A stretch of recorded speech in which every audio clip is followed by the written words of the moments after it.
എല്ലാ പ്രിയപ്പെട്ടവർക്കും നമസ്കാരം. ഞാനിവിടെ വരുന്ന ഘട്ടത്തിൽ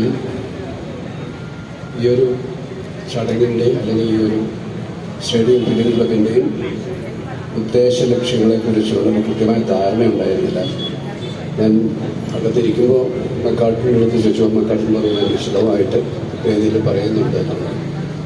പറഞ്ഞതുപോലെ തന്നെ മക്കാട്ടിൻ വളരെ വിശദമായിട്ട് ഇതിൻ്റെ ഉദ്ദേശ ലക്ഷ്യങ്ങളെക്കുറിച്ച് അവർ ഈ ക്ലബ്ബ് കൊണ്ട് അവർ അതിൻ്റെ ഭാവി കാര്യങ്ങൾ എന്തൊക്കെയാണ് എന്നുള്ളതിനെക്കുറിച്ച് അവരുടെ ധാരണയെക്കുറിച്ചൊക്കെ വളരെ വിശദമായിട്ട് വ്യക്തമായിട്ട് പറഞ്ഞു.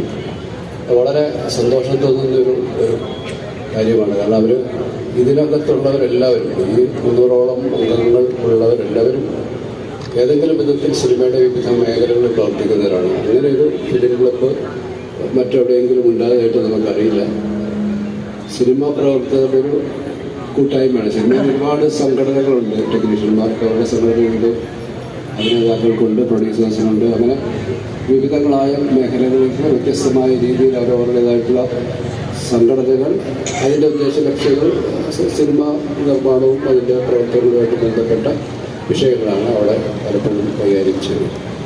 അതല്ലാതെ ഒരു പൊതുവായ ഒരു കാര്യത്തെ സിനിമാ പ്രവർത്തകരുടെ ഒരു സൗഹൃദ കൂട്ടായ്മ നമുക്ക് വേണമെങ്കിൽ വിളിക്കാവുന്ന തരത്തിലുള്ള ഒരു ക്ലബ്ബായി ഇത് മാറുന്നു എന്നുള്ളത്, അതും ഈ എറണാകുളം നഗരത്തിൻ്റെ ഹൃദയഭാഗം നമുക്ക് പറയാവുന്ന, എറണാകുളത്ത് ഏറ്റവും മോസ്റ്റ് ഹാപ്പനിങ് പ്ലേസ് എന്ന് നമുക്ക് പറയാവുന്ന ഈ സ്റ്റേഡിയം ആയിട്ട് ഇതിൻ്റെ പരിസരങ്ങളുമായിട്ട് ഒരുപാട് ഒരു സ്ഥിരമായിട്ട് ഇവിടെ തന്നെ വന്ന് ഇവിടെ സമയം ചെലവഴിക്കുന്നവരും ഇവിടെ കൂട്ടായ്മകളൊക്കെ ആചരിക്കുന്ന ഒരുപാട് പല രീതിയിൽ ഇവിടെ രാവിലെ നടക്കാൻ വരുന്നവരുടെ കൂട്ടായ്മയുണ്ട്. ഇതിന് ചുറ്റുമുള്ള പല റെസിഡൻസ് അസോസിയേഷനുകാരുടെ കൂട്ടായ്മയാണ്. അങ്ങനെ ഒരുപാട് കാര്യങ്ങൾ ഇവിടെ സംഭവിക്കുന്നുണ്ട്. അവിടെ ഈ സിനിമയുടെ വിവിധ എല്ലാ മേഖലകളും പ്രവർത്തിക്കുന്ന ഒന്നിച്ചു വരുന്നൊരു കൂടിച്ചേരലിനൊരു ഇടം ഇവർ കണ്ടു എന്നുള്ളത് വലിയ നല്ല കാര്യമാണ്. ഇവിടെ വരുന്ന ആൾക്കാർക്ക് കടയിൽ പറഞ്ഞ പോലെ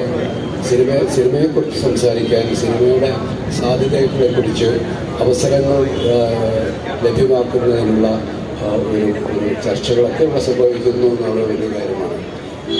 അതോടൊപ്പം തന്നെ ഈ രജിസ്റ്റർ ചെയ്തിരിക്കുന്ന ഒരു ചാരിറ്റി ഒരു സംഘടന എന്ന നിലയിൽ കൂടി ആയതുകൊണ്ട് അത്തരത്തിലുള്ള പ്രവർത്തനങ്ങൾക്കും ഇവർ ലക്ഷ്യം വയ്ക്കുന്നു എന്നുള്ളത് വളരെ സുഖകരമായ കാര്യമാണ്. ഇന്നും ഉള്ള ആ രീതിയിലുള്ള ചില ചാരിറ്റി പ്രവർത്തനങ്ങൾ ഈ വേദിയിൽ സംഭവിക്കുന്നു എന്നുള്ളതാണ്.